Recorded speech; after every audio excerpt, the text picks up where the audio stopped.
on Revelation, and I believe you could do that. Again, remember, it is a book of symbols. It is written to give those people under persecution hope. It is to encourage all of us to be faithful and to the end. Revelation tells us Satan will be defeated, God will win, those that follow God will live with him eternally. Doug, if you don't mind, would you shut those doors? Those guys don't have an indoor voice, they just have an outdoor voice. What can you say?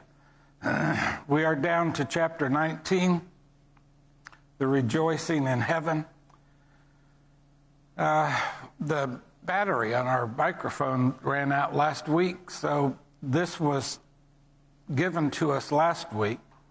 19:7 through 10 weaves together three different ideas into one thought. Symbolism of marriage. The church is always pictured as the bride of Christ. And so we see the relationship between God and man very close there. The symbolism of a meal and the symbolism of clothing to represent a change in behavior. And of course, if we had time, we would go through all the places that talk about our relationship to God. Israel was betrothed. It was the bride of the Lord, and God treated her as a bride. And when Israel worshiped idols, God felt betrayed, just like a husband whose wife had left him. The symbolism of a meal, very common fellowship. We see that.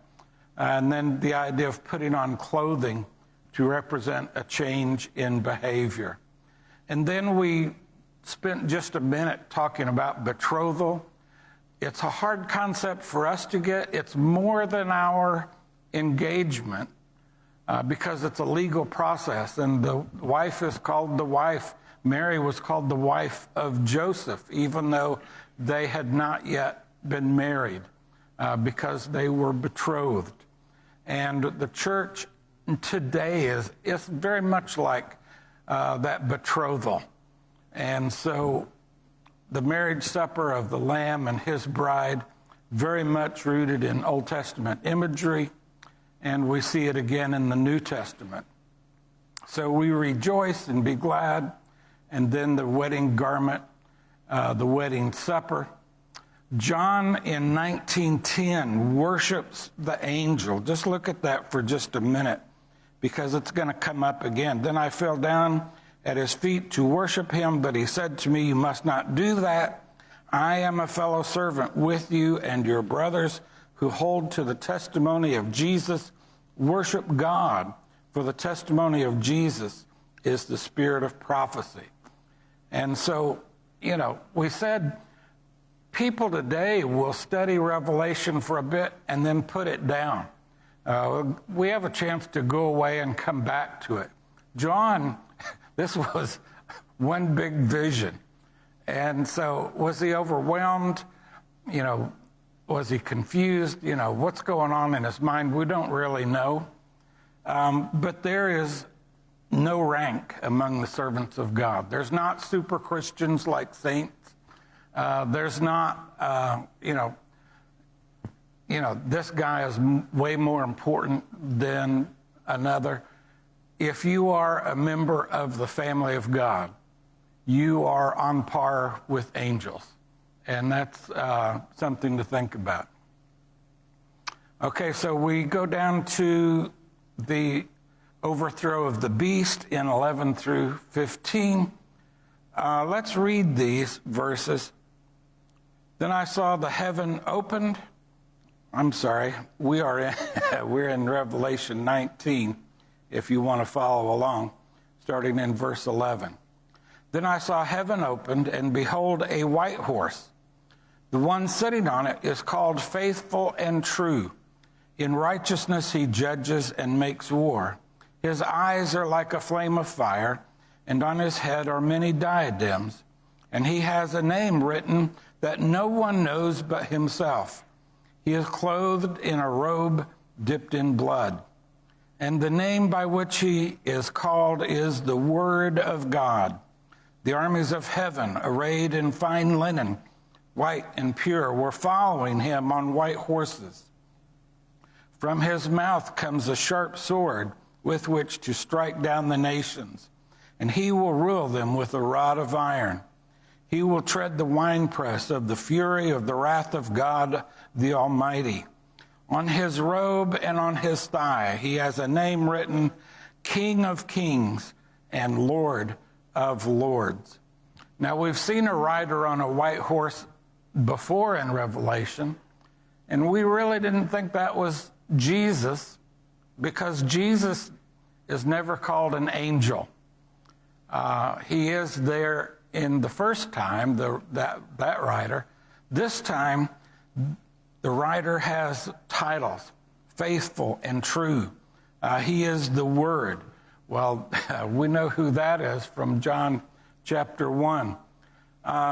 There's no controversy about this guy. He has the appearance of Jesus, the titles of Jesus. He is faithful and true, trustworthy and dependable. He has the robe dipped in blood.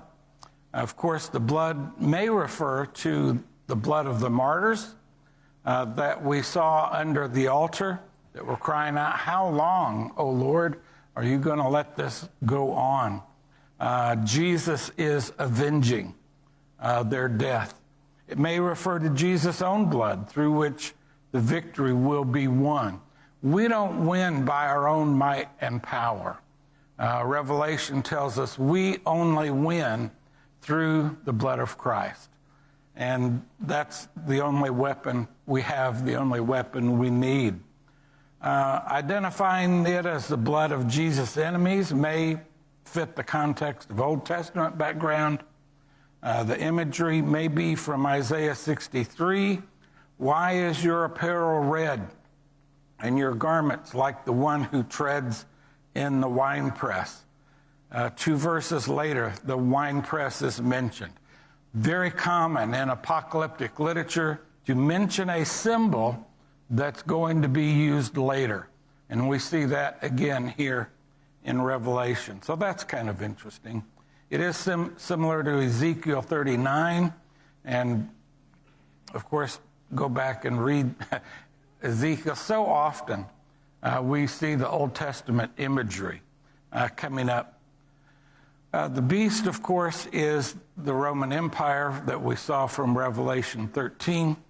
The false prophet that goes along with the beast, the concilia, the agency to enforce emperor worship. And, of course, the evil side is all gathered up to make war, and there is no war. It's very anticlimactic if you want to see a war. You know, you want to see a battle, it's over. They kind of line up and, oh, it's over. And that's pretty much how things are going to go. Let's read the last part of 19.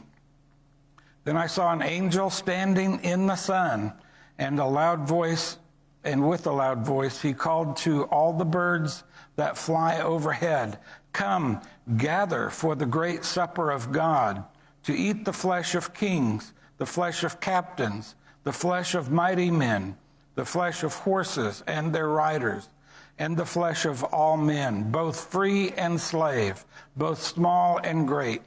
And I saw the beast and the kings of the earth with their armies gathered together to make war against him who was sitting on the horse and against his army.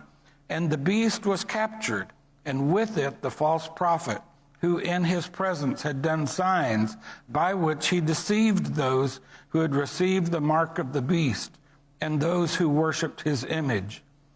These two were thrown alive into the lake of fire that burns with sulfur, and the rest were slain by the sword that came from the mouth of him who was sitting on the horse, and all the birds were gorged with their flesh. So we have, of course, the Jesus who is on the white horse. He is, the battle is finished before it even starts. The beast, of course, was the Roman Empire, and the false prophet, of course, was those that enforced the emperor worship. And basically, as soon as the battle starts, well, let's just throw these guys into the lake of fire. We're going to see the binding of Satan and the 1,000 years. Let's go on to Revelation 20 and look at verses 1 through 3. Then I saw an angel coming down from heaven, holding in his hand the key to the bottomless pit and a great chain. And he seized the dragon, that ancient serpent, who is the devil and Satan, and bound him for 1,000 years, and threw him into the pit, and shut it and sealed it over him, so that he might not deceive the nations any longer until the 1,000 years were ended. After that, he must be released for a little while. So we're going to see Satan. He is not in hell now. Where is he now? He is in the abyss, the bottomless pit. The premillennial system, they want to make this the second coming, the reign from Jerusalem, the bodily resurrection of all the saints. You don't read that here. You have to come bring that to this when you come. It's just not here. They want to skip around and take things, have things in mind when they come here. Some want to make this angel Jesus in verse 1. Jesus is never called an angel. We don't know who this angel is. He's got a key to the bottomless pit, the great chain. If you want to start making things literal, you're going to have a hard time. What's this chain made out of? You're going to make a chain out of iron. You're going to, how's the bottomless pit work? You're just going to have a hard time. This is symbolism.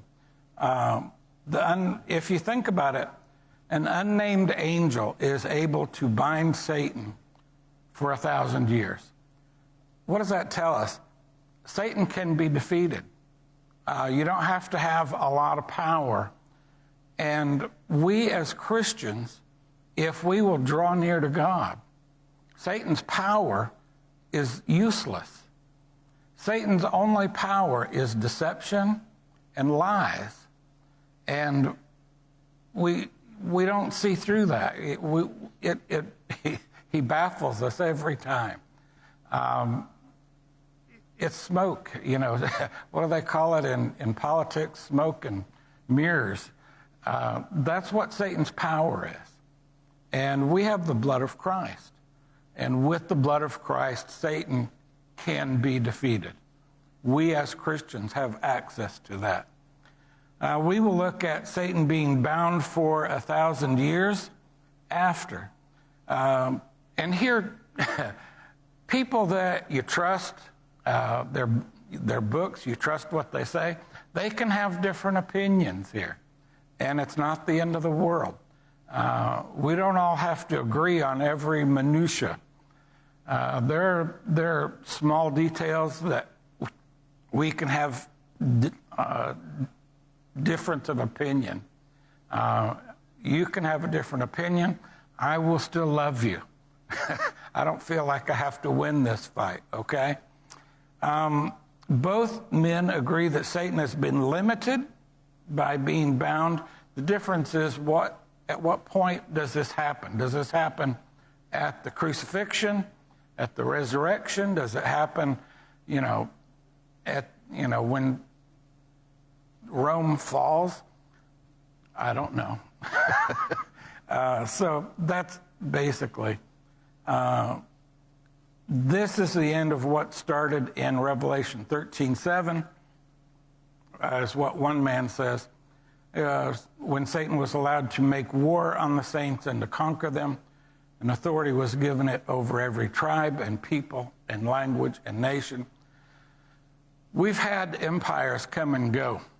And really, the Mongolian Empire was much larger than the Roman Empire as far as square miles, if you want to look at that.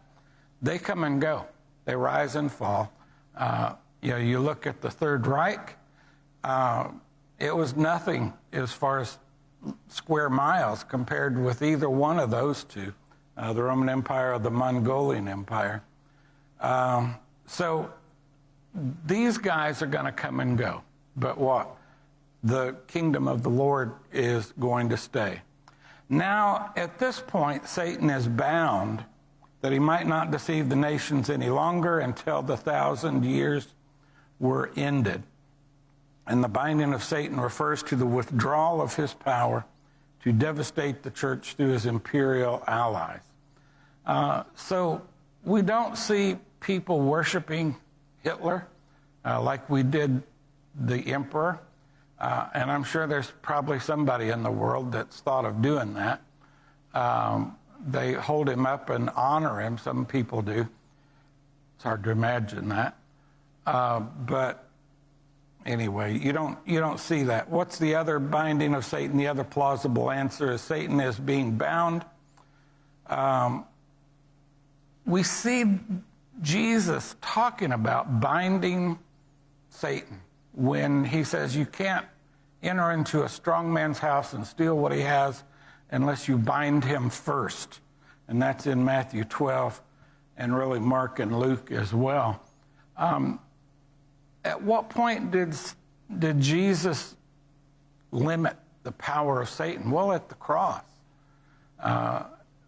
We see the death, the burial, and resurrection that we talk about every Sunday very much limited what Satan can do. And so we don't see Satan's power as he had in the first century, even like people having demons. We don't see that today, where the demons would talk. We see people with mental illness, not the same. We see people with, all sorts of problems, not the same. Why? Satan is limited, and we see that. And of course, we could spend a lot of time talking about Satan's power being limited. In this case, the binding of Satan begins at the death, burial, and resurrection. Bound is not the same as incapacitated. We're not going to say Satan has no power. He is limited, all right? Paul was often chained in prison, but he maintained an active but limited life. He was still able to receive visitors. He was able to write letters and that sort of thing. This word is used in a figurative sense in Romans 7:2, which talks about a wife's being bound by law to her husband. That doesn't mean she is powerless by any means. We know wives, we are bound together. Doesn't mean either one of us is powerless. And I've heard this example. A dog might be bound or chained up, but if you get in his circle, he can eat you up. And Satan, if you get in his circle, he will eat you up very clearly. Satan does have power, and we're not going to say he has no power. Satan was limited in the sense that he might not deceive the nations any longer. How is Satan limited? And we could spend a long time on this, on what Satan can and cannot do today. He cannot destroy the word. He cannot destroy the church. He's limited in how he can persecute Christians. He can no longer enter and control men against their will, as he did in the days of the apostles. He cannot tempt Christians beyond what they can bear. And if the faithful resist the devil, he will flee from them. And of course, I'd love to spend longer on that. Because of the cross, Satan has lost his rights to accuse the brethren. Satan is called the accuser. And we see that and so many times when I am feeling guilty, I'm feeling oppressed, I feel like I'm being accused, and very often I accuse me. The light of the gospel illuminates the darkness, revealing the devil's schemes to anyone who will open their eyes. And think in that first century, he was able to kill Christians.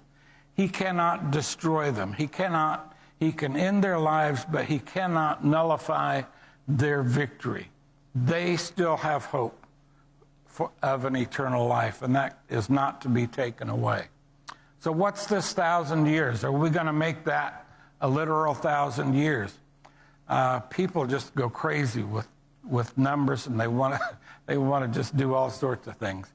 It's just a number that signifies completeness. So if you look at your handy-dandy symbol chart, the number 2 is something strengthened.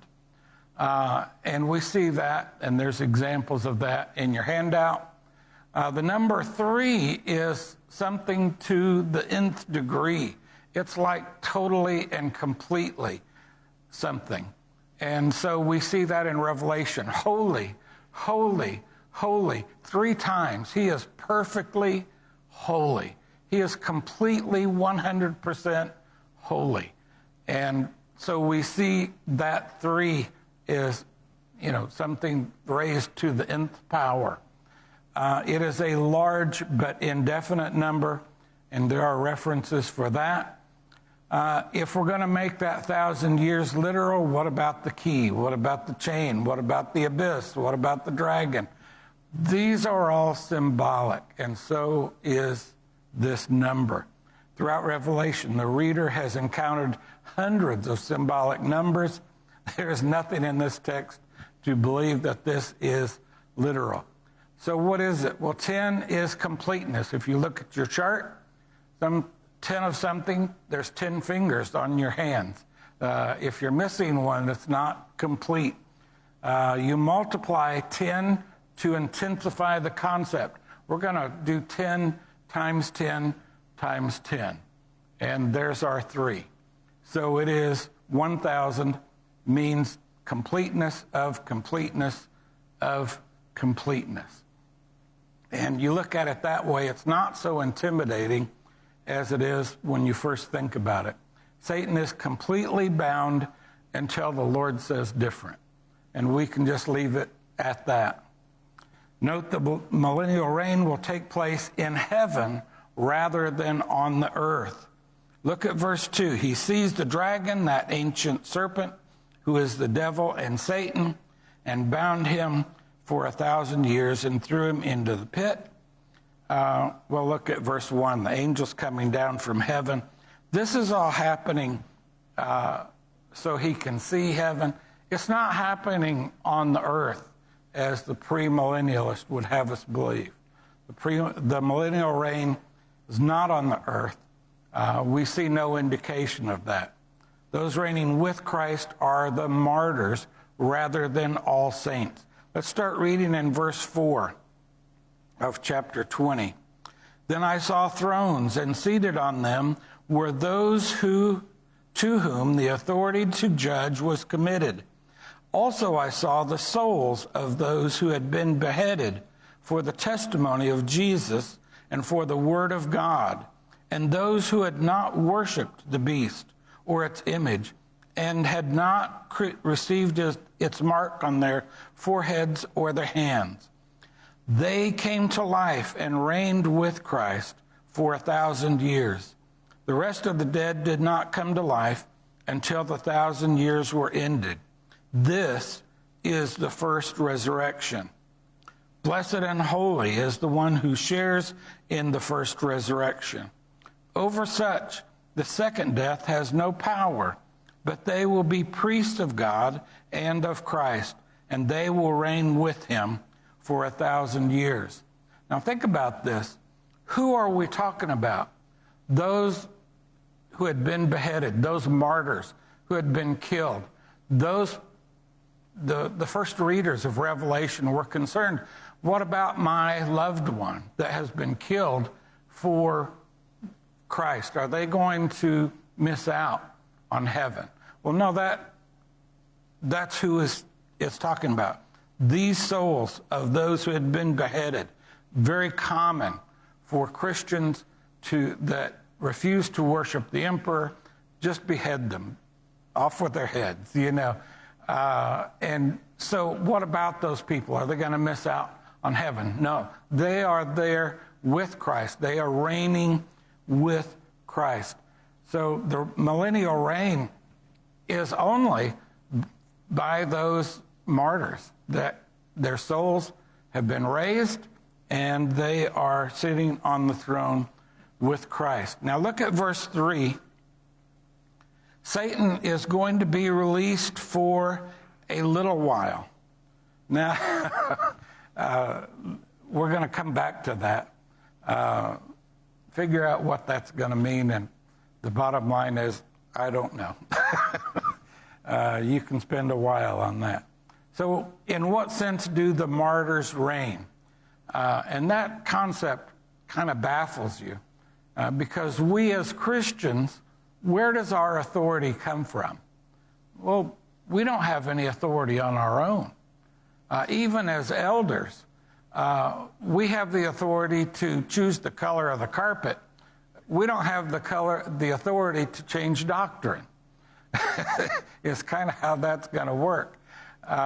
We can decide how, what we're going to do as a congregation. We cannot decide doctrine. That's not left to elders, all right?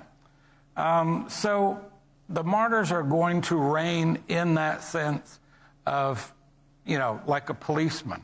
What authority does he have? Well, he has the authority of law. He has the authority, open up in the name of the law.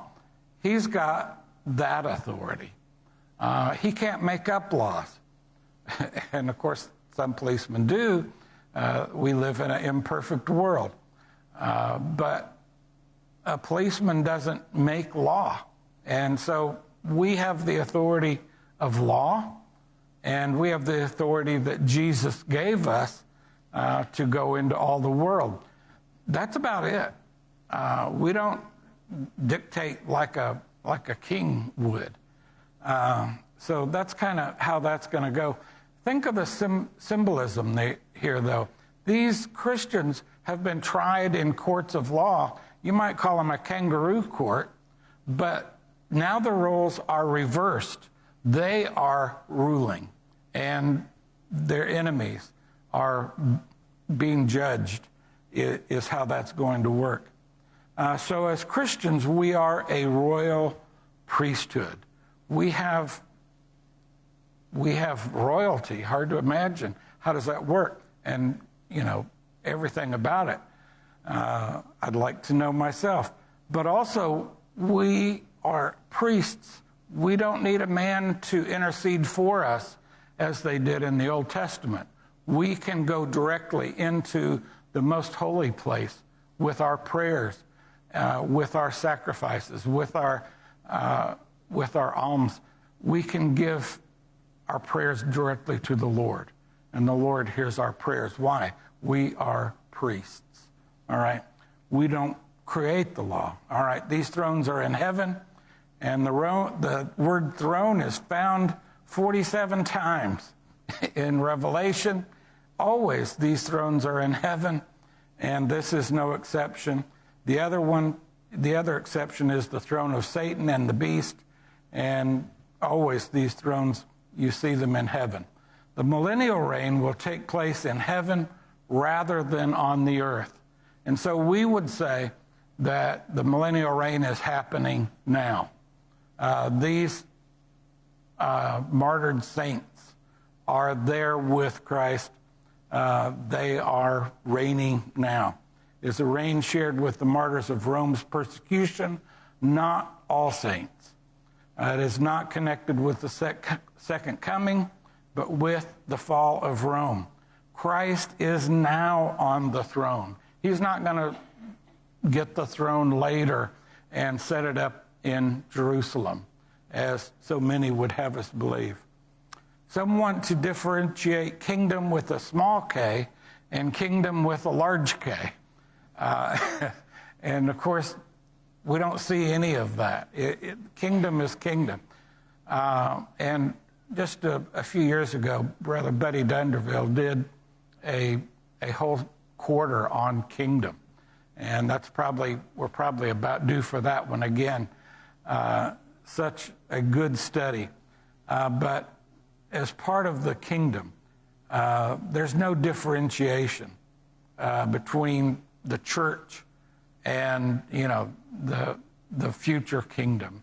And we're going to come back to that at some point. The first resurrection is not a physical resurrection of all the saved. What is it? We just read it. It is a raising to the heavenly thrones of the martyrs who died under Rome's persecution and the vindication of their cause. Only those martyrs take part in the first resurrection. The second resurrection is all people, and only one time. The martyrs are rising to reign with Christ in the first resurrection. All right.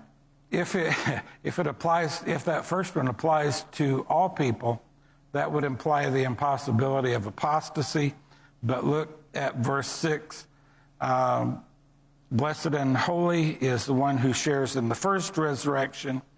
Over such, the second resurrection has no power, but they will be priests of God and of Christ, and they will reign with him 1,000 years. So those first martyrs, we don't have to worry about their salvation.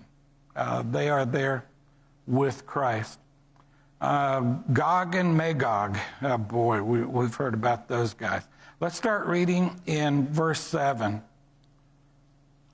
And when the 1,000 years are ended, Satan will be released from his prison and will come out to deceive the nations that are at the four corners of the earth, Gog and Magog, to gather them for battle. Their number is like the sand of the sea. And they marched up over a broad plain of the earth and surrounded the camp of the saints, the beloved city. But fire came down from heaven and consumed them. And the devil who had deceived them was thrown into the lake of fire and sulfur, where the beast and the false prophets were. And they will be tormented day and night forever. So Gog and Magog we see from Ezekiel, probably just symbols for the enemies of God's people. Don't get carried away with these two guys. The devil is not in hell now. Where is he? He is in the abyss. And, where's that? I don't know. It's not a good place. He will be cast into hell at the end of time. And we will see that later. The devil will be cast into hell to be punished. He will not be the tormentor. We have images of Satan being in charge of hell. He's not going to be in charge. He is going to be tormented as well. Hell will be horrible. Hell will be forever. And Satan's not going to be the boss there. Verses 7 through 10, puzzling into this section. Most commentators agree here. Why is Satan released for a short time and across the board? We don't know. We can give you, the book has several suggestions. It may indicate a final great persecution of the church near the end of time. It may just be nothing more than a dramatic description of Satan's release from bondage for the express purpose of facing his final destruction from on high. He is released so we can put him in the other prison, is kind of the idea. Contrast this 1,000 years, Satan is bound. This time is short, insignificant. So him being released for a short time, I don't know. That's a tough one. And, the commentaries, they've all got their ideas, but what can you say? All right, we are down to 20, beginning in verse 11. Let's read that. Then I saw a great white throne and him who was seated on it. From his presence, earth and sky fled and away, and no place was found for them. And I saw the dead, great and small, standing before the throne, and books were opened. Then another book was opened, which is the book of life. And the dead were judged by what was written in the books, according to what they had done. And the sea gave up the dead who were in it. Death and Hades gave up the dead who were in them, and they were judged, each of them, according to what they had done. Then death and Hades were thrown into the lake of fire. This is the second death, the lake of fire. If anyone's name was not found written in the book of life, he was thrown into the lake of fire. Wow. I really believe that we as Christians need to stop and read these last three chapters just every now and then to keep in mind there's no good place for those that follow Satan, and always there is a place for those who follow the Lord. The bulk of the apocalypse has to do with the judgments of God within history. Beginning in chapter 6, we see these judgments being portrayed in apocalyptic symbols. Now we've moved beyond the time of divine judgments in history to the final judgment of the world. And we would expect that. So the scene of judgment is here fully consistent with every other text in the New Testament. Always, we've said several times this time in this class, don't base a doctrine on an obscure passage and then force the other verses to fit in with your doctrine. Whatever your doctrine is, it has to fit in with the plain teaching of other scriptures. And so many people do not do this. All humanity will stand before the throne.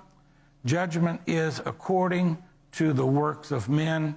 The decision is rendered, will be final and irrevocable. God is usually on the throne, yet Christ is presented as the judge. The earth and sky flee. The books are opened. What are these books? No doubt one will be the book of the Bible. Jesus' words there, one book may be the book of my life, and these two will be compared. How do I line up?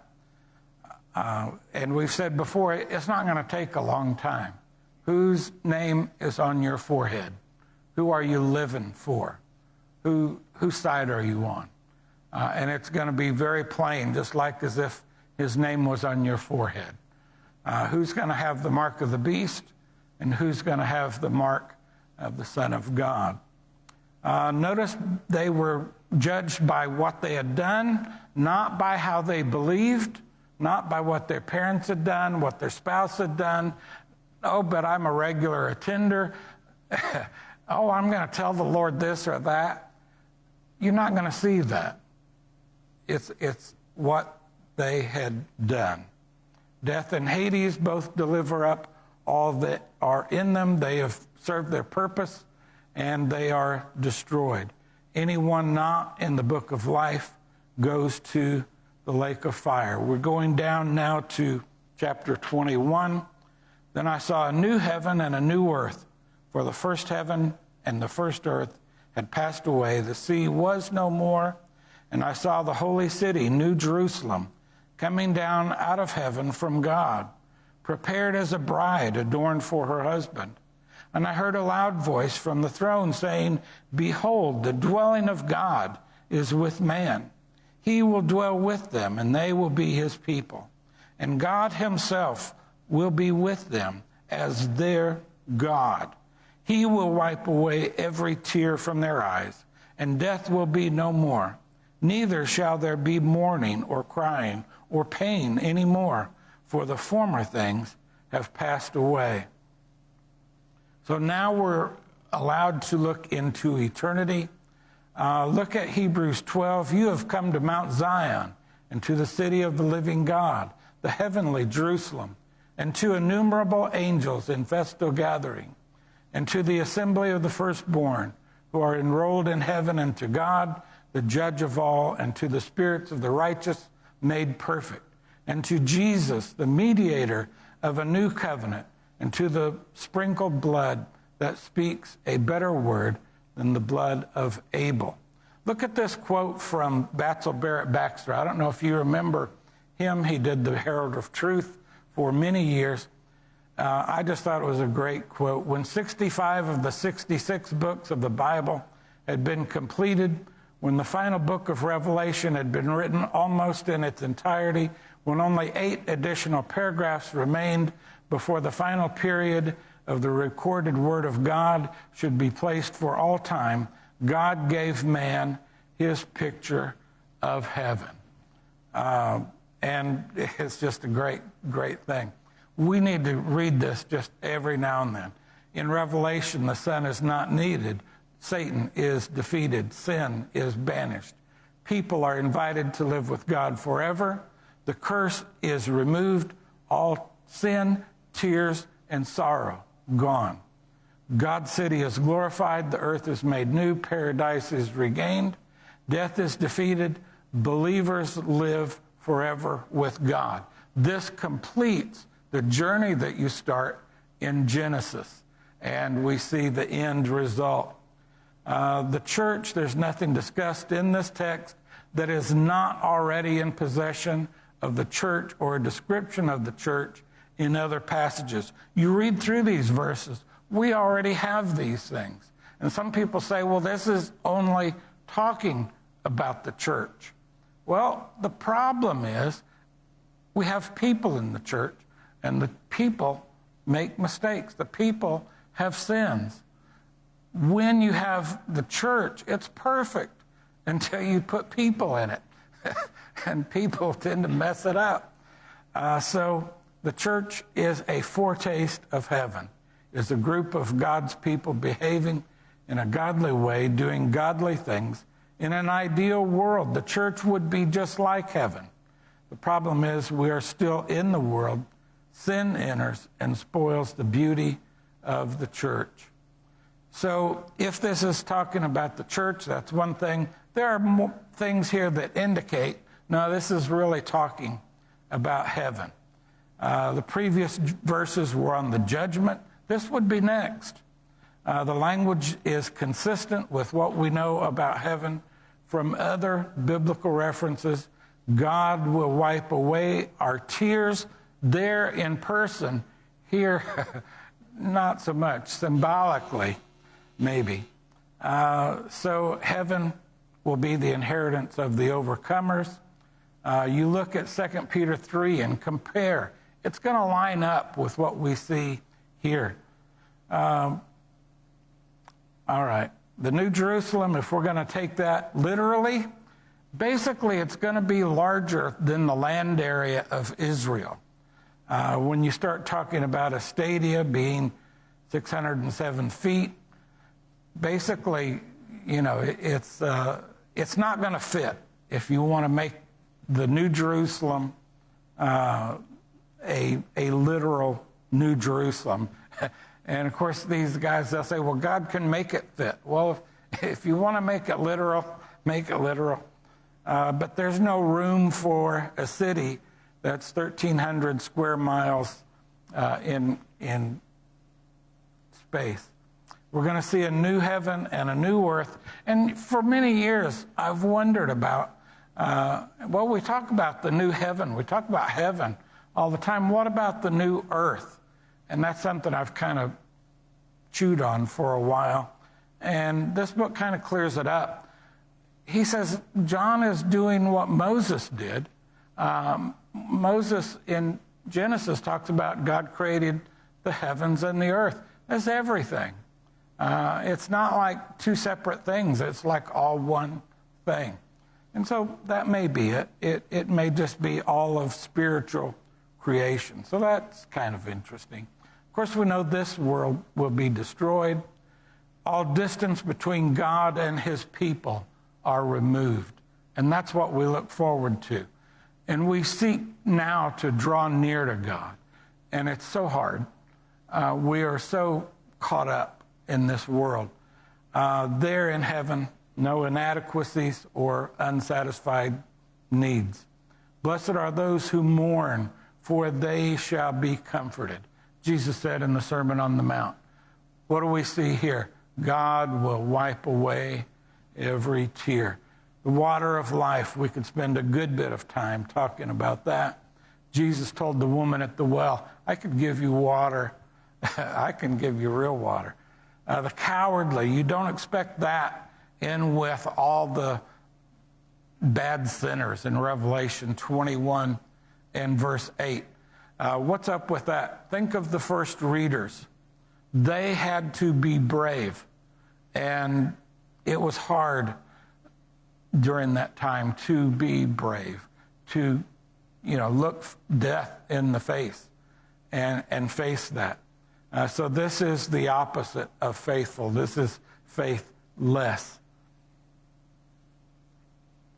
All right, Revelation 21, we won't have time to read it.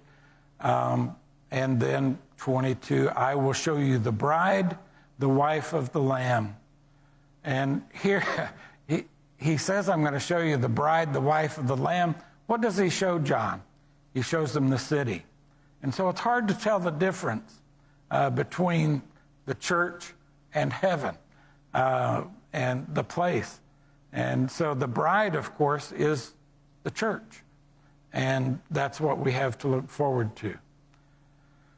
All right, the city of God, God's own glory fills the place. 12 gates, what's up with that? We see 12 gates to this city. Of course, 12 is, it indicates perfection. There were 12 tribes, 12 apostles. There's angels at every gate. Are they guards? Well, no, they're probably the welcoming committee. And that's what we have to look forward to. The city is a perfect cube, just like that most holy place. And there is that significance. All right, our time is gone. Notice there's no temple. Why? The Almighty and the Lamb are the temple. That's where you go to meet God. Nothing unclean there. The river, of course, is abundance. We have that water of life, that tree of life that we saw in Genesis. Here we're going to see it again. We're going to have access to that, and we will see God face to face. All right. I come quickly. He's going to fall down and worship. Some people want to say that's the same time. Some people want to say it's a different time. Later on, people are going to be worshiping angels and saints. Don't worship them. He says, don't seal up the words. Why? These are things that's going to happen soon. All right, let's stop right there. We are very familiar with these verses, with these chapters, and so I don't feel too bad having to skip them because they are part of our favorite verses. I appreciate it. Thank you, guys.